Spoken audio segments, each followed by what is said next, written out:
바랍니다. 오늘 우리 함께 묵상할 사도행전은 하나님 말씀은 사도행전 18장 1절에서 11절까지 말씀입니다. 같이 보겠습니다. 제가 가지고 있는 성경은 218페이지로 되어 있습니다. 사도행전 18장 1절에서 11절까지 말씀 우리 찾으셔서 한 절씩 교독하여 우리 묵상하는 마음으로 하나님 말씀 받들어 읽겠습니다. 하나님 말씀 사도행전 18장 1절부터입니다. 그 후에 바울이 아덴을 떠나 고린도에 이르러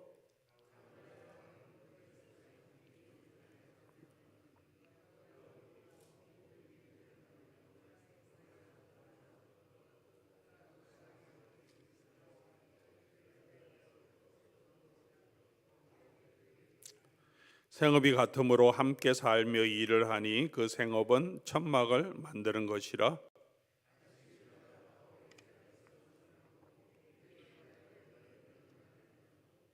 실라와 디모데가 마게도냐로부터 내려와 오매 바울이 하나님의 말씀에 붙잡혀 유대인들에게 예수는 그리스도라 밝히 증언하니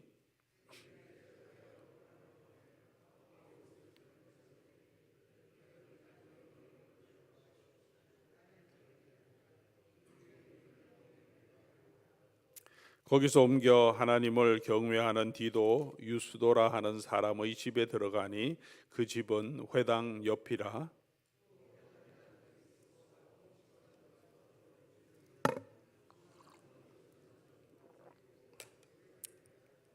밤에 주께서 환상 가운데 바울에게 말씀하시되 두려워하지 말며 침묵하지 말고 말하라.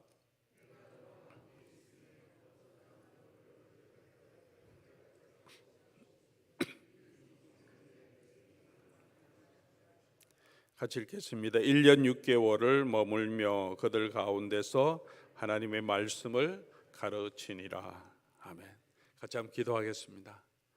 좋으신 우리 아버지 하나님 감사합니다. 오늘도 이 아침 시간 우리에게 하나님 앞으로 나올 수 있는 마음과 환경을 허락하여 주셔서 또 주님 앞에 나와 말씀을 묵상하며 기도로 하루를 시작하게 해주셔서 감사합니다. 아버지 하나님께서 오늘도 성령 가운데 이 말씀 속에 역사해 주셔서 이 말씀의 뜻을 깨닫게 하시고 우리 마음에 받아 실천하여 하나님이 우리에게 약속하신 그 축복을 누리게 해 주시옵소서. 여호와의 말씀을 즐거워하고 그 율법을 주야로 묵상하는 자들에게 시냇가에 심은 나무와 같은 축복을 허락하여 주신다고 약속하여 주셨사오니 언제나 주의 말씀 붙들고 좌로나 우로나 치우치지 않게 하시고 우리 아버지 하나님의 성실하심처럼 우리 마음이 주를 향한 성실함 있게 하시고 때론 어려움과 힘든 일이 있더라도 함께 하시는 주를 의지하며 걸어가게 해 주시옵소서. 오늘도 이 말씀 가운데 역사하실 주의 은혜를 기대하며 주여 주께서 우리 모든 사람에게 역사하시고 전하는 종의 입술도 주장하여 주시옵소서. 우리 주 예수 그리스도의 이름으로 기도드립니다. 아멘. 우리가 지난주에도 계속해서 사도행전의 말씀을 따라가면서 하나님 말씀을 묵상해 오고 있고 특별히 지난주에는 우리 지난 주 중에는 2차 선교 여행이라고 말하는 여정을 우리가 함께 살펴보고 있습니다. 사도 바울의 2차 선교 여행을 쭉 보면 두 가지 중요한 특징이 있는데 하나는 이미 방문한 교회를 다시 한번 방문하고 싶다 하는 목적을 가지고 갔죠. 그래서 다시 재방문해서 교회를 든든하게 세우는 일을 합니다. 3차 선교 여행 때도 그렇게 에베소서 가서 주로 그곳에서 2년 넘게 사역을 하지만 다시 안디옥으로 돌아갈 때는 예루살렘에 가고 또 안디옥에 가기 위해서 갈 때는 그 전에 그가 방문했던 2차 선교 여행 때 방문했던 마게도니아 교회 그리고 아가자에 있는 교회를 다시 방문합니다. 이 방문한다는 것이 그냥 한번 갔다 오는 것이 아니죠. 그 굉장히 넓은 지역을 걸어서 또 배를 타고 수일 수주 또 몇 달을 걸려서 돌아가야 하는 길인데 다시 방문합니다. 무슨 말씀이냐 하면 사도 바울은 복음을 증거하고 그냥 다른 곳으로 가는 것이 끝나는 것이 아니라, 교회를 세우고 끝나는 것이 아니라 언제든지 그 교회가 든든하게 말씀 위에 믿음 위에 설 수 있도록 다시 방문하고, 때로는 가지 못하면 편지를 써서 그렇게 그 교회를 격려하고 세워가는 일을 계속하고 있다는 것입니다. 예수님이 우리에게 주신 사명은 그냥 가서 선교하고 끝나고 또 새로운 곳에 선교하는 것이 아니라 교회를 세우고 그곳에서 그 교회가 든든하게 말씀 위에 설 수 있도록 그렇게 하나님의 복음으로 세워가는 것임을 볼 수 있습니다. 그리고 2차 선교 여행 때 특별하게 또 더 자주 나타나는 중요한 그 모습들은 성령께서 바울의 걸음을 이끌어 가신 것을 보다 더 구체적으로 보여줍니다. 1차 선교 여행 때는 바울이 계획했던 그 루트대로 이렇게 거의 지나가는데, 2차 선교 여행 때는 사도 바울이 계획했던 그 길을 에베소 아시아로 가려고 했던 길이 막히고 비두니아로 가지고 갔던 길도 막히고 계속 막히는데, 성령께서 환상 가운데 마케도니아로 넘어오라 이러면서 인도에 가시는 모습을 보여줍니다. 그렇게 마케도니아 지역을 선교하고 이제 에덴은 아테네죠. 아테네로 내려갔다가 오늘 본문은 이제 그 후에 바울이 아덴을 떠나 고린도에 이르러서 복음을 전하는 내용이고, 고린도에서는 오늘 본문에도 나오지만 여러 해 더 한 달 1년 6개월 이상 건 2년 가까이 굉장히 오래 있으면서, 다른 곳에는 몇 주간 이렇게 있었던 것으로 보이는데 굉장히 오래 있으면서 이곳에서 복음을 전했습니다. 고린도에서 오늘 본문 내용 보니까 다른 곳에서나 비슷한 반응이 나옵니다. 회당을 중심으로 말씀을 전하고 비난하는 사람, 대적하는 사람도 있고, 그리고 많이 말씀을 따르는 사람도 있습니다. 회당장 그리스도스보와 온 집안이 그를 예수님의 말씀을 따르고, 또 디도 유스도라고 하는 사람이 예수를 믿고, 이 사람 회당 옆에 있는 집에 있는 사람인데 이 사람이 예수를 믿고 자기 집으로 와서 회당에서 쫓겨나서 이제 따로 예배 초소를 마련하는데 디도 유스도의 집에서 예배를 드렸다. 그런데 상황은 거의 비슷한데 사도 바울의 마음이 이곳에서 고린도에 왔을 때는 조금 달랐던 것을 볼 수 있습니다. 오늘 본문에 자세한 배경은 설명되어 있지 않은데 우리 9절 보면 밤에 주께서 환상 가운데 나타나셔서 두려워하지 말라고 바울에게 얘기합니다. 왜 주께서 환상 가운데 갑자기 나타나셔서 바울에게 이 말씀을 하시겠습니까? 많이 두려워했기 때문에 그렇겠죠. 다른 곳에서는 이런 일은 없었습니다. 돌에 맞기도 하고 배척당하기도 하고, 데살로니가에서는 소동 일으키고 베레아까지 따라와서 힘들게 하긴 했는데 이런 정말 경험은 없었는데, 고린도에 와서는 돌로 치고 뭐 이 정도는 아니고 그냥 비난하는 사람들이 있을 정도였고, 한 1년 6개월 이후에 이제 법정 소송을 제기하죠. 바울을 직접 해하지는 못하고. 근데 주님께서 나타나서 격려할 정도로 사도 바울이 두려워하고 있었나 하는 생각을 하게 되는데, 실제로 그랬던 것 같아요. 이 사도행전은 누가가 3인칭 시점에서 하나님이 하시는 일을 또 바울 사도로 보면서 기록하고 있는데, 바울이 직접 썼던 이 고린도 전서에 편지를 보낼 때 했던 내용을 살펴보면 바울의 직접 그 마음이 어떠했던지를 우리가 알 수 있는데요. 고린도 전서 2장 2절에서 3절까지, 고린도 전서는 고린도에 보이는 첫 번째 편지죠. 이곳에 사역한 다음에 3차 전도 여행 때 이제 에베소에 있는 동안에 고린도 교회 문제가 생겨서 편지를 보내면서 바울이 하는 말인데 이렇게 말합니다. 내가 너희 중에서 예수 그리스도와 그의 십자가에 못 박히신 것 외에는 아무것도 알지 아니하기를 작정하였다. 십자가의 복음만 전했다. 근데 그때 그의 마음은 내가 너희 가운데 거할 때 약하고 두려워하고 힘이 떨었다. 바울이 그렇게 얘기하는 거예요. 고린도에서 사역할 때 바울의 마음이 되게 힘들었다는 걸 알 수 있습니다. 약하고 두려워하고 힘이 떨었다. 사도행전을 쭉 따라가면서 우리가 보기에는 사도 바울은 정말 믿음의 사람 같아요.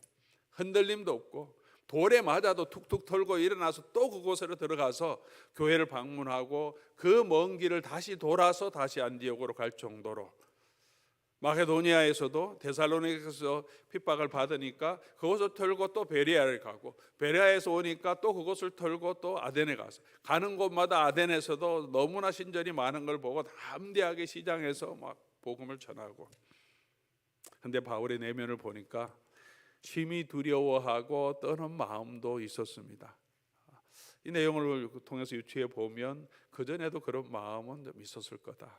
두려워하는 마음이 없는 것은 아니었고, 밖에서 볼 때 그냥 객관적으로 볼 때는 그의 믿음을 보고 그의 하는 삶을 보고 참 믿음이 든든하고 저분은 정말 흔들리지 않는 믿음을 가지고 있는 그런 신앙이라고 보일지라도, 사람은 다 마찬가지고 우리 마음에 두려움도 있고 힘든 것도 있고 어려움도 있고, 힘들지 않아서가 아니라 힘든 걸 견뎌내고 참아내고 또 힘들지만 버텨내는 것이지 힘들지 않은 사람은 없다는 것을 우리에게 보여주는 한 사건이 아닌가 생각합니다. 왜 바울이 고린도에서 다른 곳에서보다 고린도에서 더 유독 심히 약하고 두려워하고 떨었을까 하는 것을 생각해 보면, 첫 번째로는 고린도라고 하는 이 도시의 정치, 경제, 문화적인 상황 때문이 아닌가 생각합니다. 이때까지 바울이 갔던 그런 곳보다 고린도는 훨씬 더 큰 도시였습니다. 아가야 지방이 이제 그리스 본토 지방의 가장 중요한 지방인데, 이 시대에, 로마 시대에 아가야 지방의 수도가 이 고린도였습니다. 아테네보다도 훨씬 더 경제 중심지인 거죠. 아테네는 역사적으로 그 당시에 가장 또 유서 깊은 도시긴 하지만 경제적으로 또 사람이 많이 사는 곳은 고린도였습니다. 고린도는 상업적인 도시고 문화적인 도시였고, 2년마다 이트미안 게임이라고 올림픽 게임 중에 고대 그리스 게임 중에 하나, 4대 경기 중에 하나라고 하는 게임도 이곳에서 열리면서 많은 사람들이 오고 갑니다. 특별히 이 갱그리아라고 하는 바다에서 고린도만으로 넘어가는 이 나쁜 해협이 있기 때문에 이곳에서 많은 사람들이, 상인들도 많이 오고 비즈니스도 활발하게 이루어지는 곳이고, 저도 이곳에 지난번에 안식 올 때 방문해 보았지만 아폴로 신전이 이 고대 성터 가장 중간에 있고요. 산 위에 아크로 코린트라고 하는 산 위에는 또 아프로디테의 신전이 있고 많은 신전도 있는 곳이고, 무엇보다도 경제적으로 번성하고 문화적으로도 또 학문적으로도 굉장히 앞서는 도시다, 이렇게 하면서 교만한 마음이 굉장히 많고 특별히 도덕적으로 퇴폐한 곳이었다는 것을 많은 고대 그 당시의 문서들이 우리에게 증언합니다. 특별히 산 위에 있는 아프로디테 신전에는 여사제들이, 아프로디테는 비너스라고 로마 사람들은 부르는 미의 여신인데, 이곳에서는 여사대, 그러니까 여사자들이 많아서 옛날에는 고대 신전에 가서 여사자들과 함께 성적인 관계를 누리며 종교적인 행위뿐만이 아니라 성적인 즐거움을 누리는 그런 일들이 있었는데, 신전 프라스티튜트, 신전 간음 이렇게도 표현하고 신전 장녀 이렇게도 표현하는데, 한 1,000명 정도의 여자 노예를 가지고 있었다. 도시에도 밤에 많은 상인들이 오고 가기 때문에 유흥가가 많아서 고대 문서에는 고린도인처럼 행동한다 이런 말을 할 때는 밤에 매춘 행위를 한다는 것과 같은 말로 쓰일 정도로, 고린도 여자다 이렇게 얘기하면 매춘부로 이렇게 통용되는 말로, 우리말로 조금 바꿔 말하면 우리 LA 헐리우드 옆에 가면 선셋 스트리트라고 있습니다. 그곳에는 이제 지금도 그런지 모르겠지만 이 밤에 길거리에서 사람들을 이렇게 불러서 함께 성행위를 하고 돈을 버는, 일명 후커라고 이렇게 부르기도 하는데, 선셋 걸 그러면 그런 사람을 지칭하는, 이 코린티아노이토스 이렇게 하면 고린도에 있는 여인들은 그런 여인들, 그러니까 뭐 지금 뭐 라스베가스, 헐리우드 아니면 LA, 뉴욕 뭐 이런 것처럼 굉장히 상업 도시고 문화적이고 그럼에도 불구하고 굉장히 성적으로는 막 자유분방하고 타락한 모습. 교회 안에도 그런 모습이 있었죠. 음행하는 모습이 있었어요. 고린도 교회 안에. 그런 상황, 그런 엄청난 도시 문화 상업 퇴폐한 곳에서 복음을 증거하려고 들어갔을 때 다른 지역보다 더 압도되는 그런 사회 분위기 때문에 굉장히 두려워하지 않았을까. 또 한 가지, 또 사도 바울의 마음이 두려웠던 것은 고린도 교회 성도들의 상황 때문에 계속 힘들고 두려운 마음도 있지 않았을까, 그런 생각을 합니다. 고린도 교회 성도들의 모습들은 고린도 전서를 또 후서를 통해서 우리가 좀 알 수 있는데, 사도 바울이 세웠던 교회들 중에서 가장 문제가 많았습니다. 문제가 많은 정도가 아니라 바울과의 관계에 있어서 가장 힘든 관계였습니다. 굉장히 오랫동안 함께, 에베소와 함께 이 고린도에서 사도 바울이 가장 오래 있으면서 거의 목회할 정도로 2년여의 사역을 했는데, 에베소 교회, 마케도니아 교회들은 정말 바울과 좋은 관계를 맺고, 특별히 마케도니아 교회들은 바울이 힘들 때 그때 어려울 때 선교하고 거의 도망치다 나왔는데, 그때부터 사도 바울을 물질적으로 후원하고 선교에 함께 동참했다 그러면서 빌립보서에도 나오죠. 그런데 고린도 교회는 바울과 굉장히 어려운 관계가 있었습니다. 음행도 있었고 영적인 은사 뭐 방언이 있다고 막 자랑하고 자기네들이 특별한 것처럼 그렇게 생각하면서 다른 사람 무시하기도 하고, 또 바울도 무시했던, 우리는 이런 영적인 은사가 있는데 바울은 뭐 그런 은사도 많이 없어, 설교도 잘 못해, 그런 말들을 하고 분열도 하고 서로 소송도 하고 성찬도 함께 모였는데 먼저 가져다 먹는 사람도 있고 부활이 없다고 주장하는 사람도 있고, 특별히 고린도 후서를 보면 사도 바울이 거짓 사도다, 사도 바울은 자격 없는 사도다 그러면서 바울도 그의 사도성을 공격하고, 바울이 너무 문제가 많아서 잠깐 에베소에서 있을 때 고린도를 방문하는 적도 있습니다. 전격적으로. 그때 바울이 돌아오면서 엄청나게 속상해합니다. 눈물로 편지를 보냈다. 왜냐하면 바울이 갔는데 말을 안 듣는 거죠. 당신이 뭔데 하면서 다 그런 건 아니지만 어떤 교회 어떤 사람들이 바울을 막 배척하고 냉대하고 아주 차갑게 돌려 보내버리는 거죠. 그런 관계를 가지고 있었습니다. 오늘 본문 말씀 보면 아굴라와 브리스기라를 만나서 생업이 같음으로 같이 그들에게 들어가서 일을 했다 그렇게 말합니다.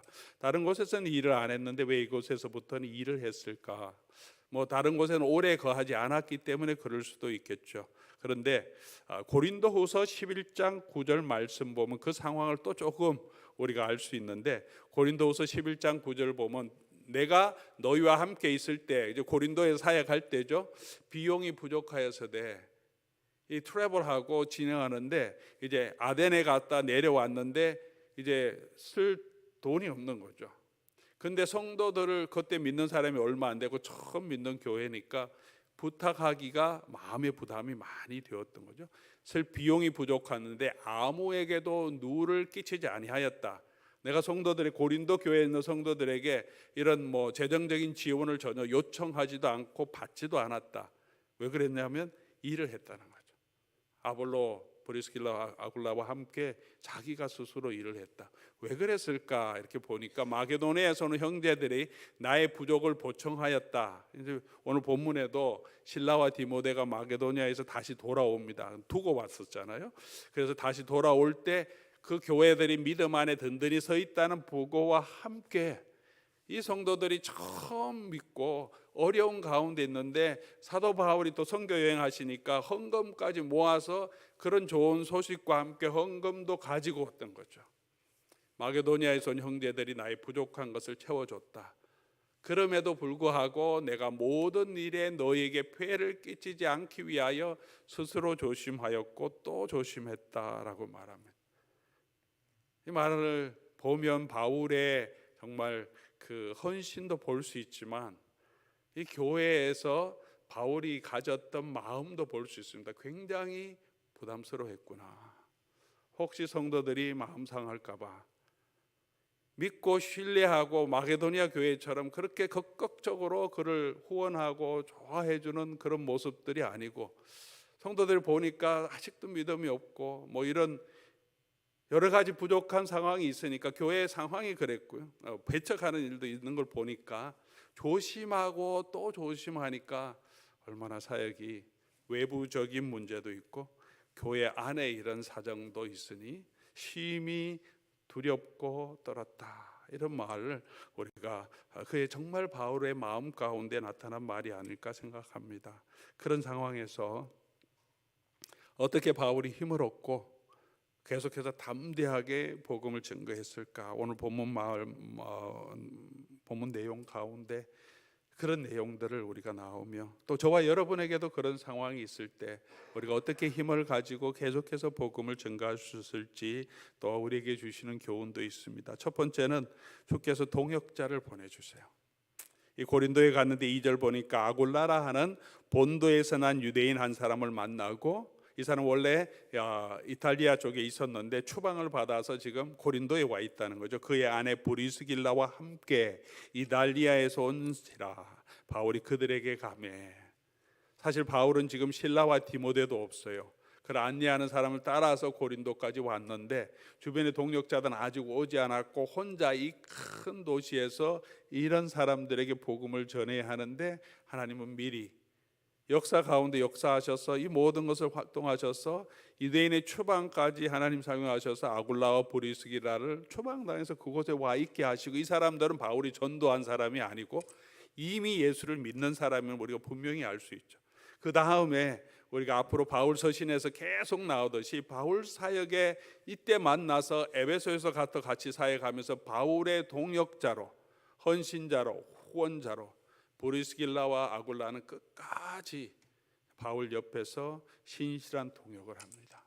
하나님이 그런 사람, 바울이 훈련시킨, 디모데처럼 훈련시킨 사람이 아니고 하나님이 준비한 사람, 이미 함께 말씀을 가르칠 수 있을 정도로 믿음이 준비된 두 사람, 이 부부를 만나게 해주십니다. 얼마나 큰 힘과 위로가 되었겠습니까? 또한 5절에 보면 그렇게 브리스길라와 아굴라를 만나서 함께 일을 하면서 이 복음 사역을 하는데 실라와 디모데도 다시 돌아옵니다. 그래서 힘을 얻습니다. 두렵고 힘이 떨었지만 이런 동역자들이 함께함을 통하여서 힘을 얻습니다. 우리도 사역에도 함께하는 일이 있을 때, 함께하는 사람이 있을 때, 힘들고 어려운 상황이 있지만 내 마음을 이해하고 우리가 같이 뜻을 모아서 일하는 사람이 있을 때 우리에게 힘이 되죠. 교회 사역도 그렇습니다. 다 우리가 함께 같은 마음이 되면 얼마나 좋겠습니까? 그러나 그렇지 않더라도 그래도 뜻을 같아서 함께하는 일꾼들이 있을 때, 그런 성도님들이 계시고 그런 장로님들이 계시고 권사님들, 교우들이 있을 때 사역자도 힘을 얻고 아마 여러분도 같이 힘을 낼 수 있을 것이라 생각합니다. 그리고 두 번째로는 마게도니아 교회의 소식이 그에게는 큰 힘이 되었을 것이라고 생각합니다. 실라와 디모데가 돌아왔는데 데살로니가에 편지를 보낼 때 사도 바울이 큰 위안을 얻었다. 너희가 믿음 안에 서 있는 걸 보면서 자기가 큰 위로를 얻었던 것을 알 수 있어요. 자기도 지금 환난 가운데 있고 핍박 가운데 있는데 데살로니가 전서 3장 7절 이렇게 표현합니다. 이게 바울이 지금 고린도에 여기 있으면서 실라와 디모데가 가지고 온 소식을 듣고 편지를 써서 데살로니가 교회에 보내는 거죠. 이게 딱 연결이 되는데 데살로니가전서 3장 7절 우리 같이 한번 읽어보겠습니다. 이러므로 형제들아, 우리가 모든 궁핍과 환난 가운데서 너희 믿음으로 말미암아 너희에게 위로를 받았더라. 바울이 지금 데살로니가 교회 편지를 하는 거예요. 모든 궁핍과 환난 가운데, 무슨 말입니까? 데살로니가 떠나서 지금 큰 궁핍과 환난은 지금 고린도 교회에 있을 때인데, 궁핍이 뭡니까? 아까도 바울이 얘기했지만 굉장히 비용이 부족했다. 살이 힘들어서 천막 만드는 일 해서 돈을 많이 벌었다가 절대 아니죠. 비용이 부족해서 일을 하기 시작한 거예요. 겨우 먹을 수 있는 것. 복음 전하면서 어떻게 큰 비즈니스 할 수 있겠습니까? 그냥 생계를 유지할 정도로 같이 나가서 일하고 복음 전하고 낮이나 밤이나. 그러니까 궁핍함이 있죠. 그래도 환난도 있었다고 얘기합니다. 고린도에서 유대인들의 비난이 그냥 끝난 것에 계속 어렵게 했던 환난. 그 가운데 너희 믿음을 듣고 디모데와 실라가 돌아와서 얘기했겠죠. 많은 위로를 얻었다. 힘을 주었어요. 이곳에서 바울이 사역하는 그 일에도 이 데살로니가에 있는 마게도니아인 성도들의 그 믿음으로 서가고 있는 그런 모습들이 그에게 큰 힘이 되었다, 그렇게 말하고 있습니다. 저도 목회하는 사람이지만 그래서 여러 가지 힘든 일이 있을 때 힘이 되는 게 뭐냐 하면 성도들, 어려운 가운데 있는 성도들이 그래도 믿음 안에서 가려고 하고 하나님 말씀 가운데 참 위로를 얻고 힘을 얻었습니다. 정말 그렇게 말씀의 위로와 힘을 얻고 서가는 분들을 이렇게 또 그런 모습을 보고 그런 고백을 들을 때 때로는 힘들고 낙심하는 일이 생겨도 용기를 얻는 거죠. 얼마나 큰 위로가 되는. 그래도 하나님께서 사역을 통해서 그렇게 역사하고 계시는구나. 선교 사역을 하다가도 복음 전함이 없는데 그중에 몇 명 믿는 사람을 통해서 또 그들이 믿음 안에 든든하게 서 있는 모습을 통해서 우리가 얼마나 큰 위로와 힘을 얻습니까? 그런 그 교회의 사정은 아닌데 멀리 있는 이 데살로니가 마게도니아에 있는 교회들의 사랑, 헌금도, 그리고 그들이 무엇보다도 믿음 안에 서 있는 것을 통해서, 그리고 바울을 위해서 기도하는 그런 모습을 통해서 바울이 많은 위로를 얻습니다. 빌립보 교회도 그렇게 처음부터 바울에게 언제나 필요한 것들을 보내고 함께 기도하고 이 하나님의 말씀 사역에 너희가 함께 참여했다, 코이노니아로 참여했다 그러면서 자기 마음을 고백하는 모습을 보여줍니다. 이 교회 안에서 함께 일하는 동역자들에게도 힘을 얻고 때로는 같이 있지는 않지만 멀리 있는 우리 신앙의 동료들, 가족들, 또 우리가 잘 아는 친구들이 저와 여러분을 위해서 기도하는 그 모습을 통하여서 또 우리를 위해서 기도해 주는 것뿐만이 아니라 그런 분들이 내가 마음에 두고 있는 가족들이 믿음 안에 더 서간다는 소식을 들으면서 내가 힘도 얻고 나도 믿음 안에 서 있어야 되겠다, 그런 위로를 얻습니다. 세 번째로 바울에게 큰 위로와 힘이 되었던 것은 우리 9절 말씀이죠. 주께서 직접 나타나서 위로해 주십니다. 밤에 주께서 환상 가운데 바울에게 말씀하시되 두려워하지 말고 침묵하지 말고 말하라.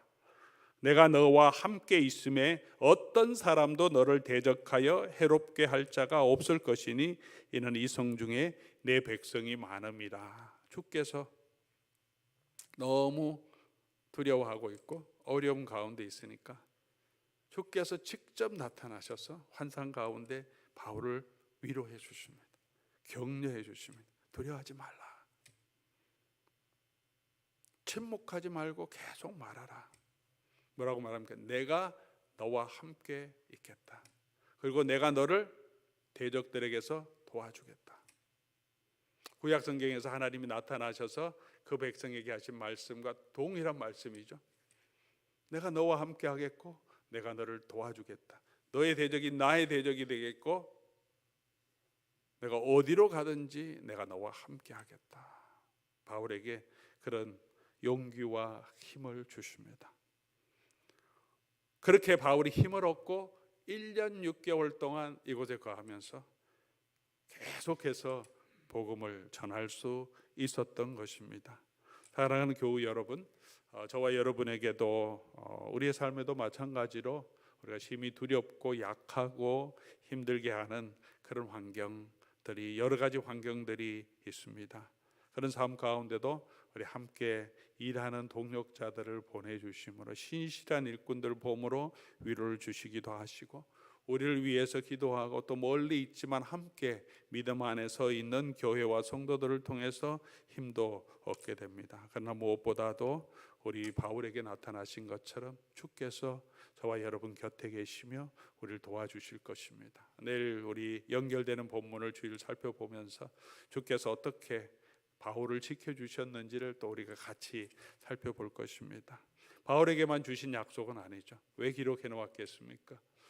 바울이 실라와 디모데와 함께 있던 누가에게 간증했겠죠. 밤에 이런 환상을 보았다. 환상을 보면서 뭐라고 했겠습니까? 주께서 우리와 함께 하시고 지켜줄 거니까 우리 걱정하지 말자, 두려워하지 말자. 바울만 두려워했겠습니까? 실라와 디모데와 함께 있는 아굴라와 브리스길라도 같은 상황에 있었는데 주께서 내게 주신 것은 내게 주신 것만이 아니라 여러분에게도 함께 하신다는 사인이기 때문에 나누었겠죠. 누가가 알았기 때문에 알고 있었기 때문에 기록했고, 왜 누가가 이것을 빠뜨리지 않고 기록해서 우리로 하여금 성도로 하여금 읽게 합니까? 바울과 함께 있었던 그 주께서 같은 고난 가운데 있는 초대교회에 있는 성도들, 1세기, 2세기, 3세기 있는 성도들도 이 말씀을 통해서 주께서 심히 두렵고 떨고 약할 때 주께서 늘 함께 하시며 지켜주시고 보호해 주신다는 이 약속이 있다는 것, 바울에게만 아니라 여러분에게도 주께서 함께 하십니다, 두려워하지 마십시오 라고 격려하기 위한 말씀이겠죠. 오늘 우리에게도 동일한 말씀으로 함께 하시는 줄 믿습니다. 사랑하는 우리 교우 여러분, 우리가 이 땅을 살아가다 보면 참 우리가 약하게 하는 많은 것들이 있습니다.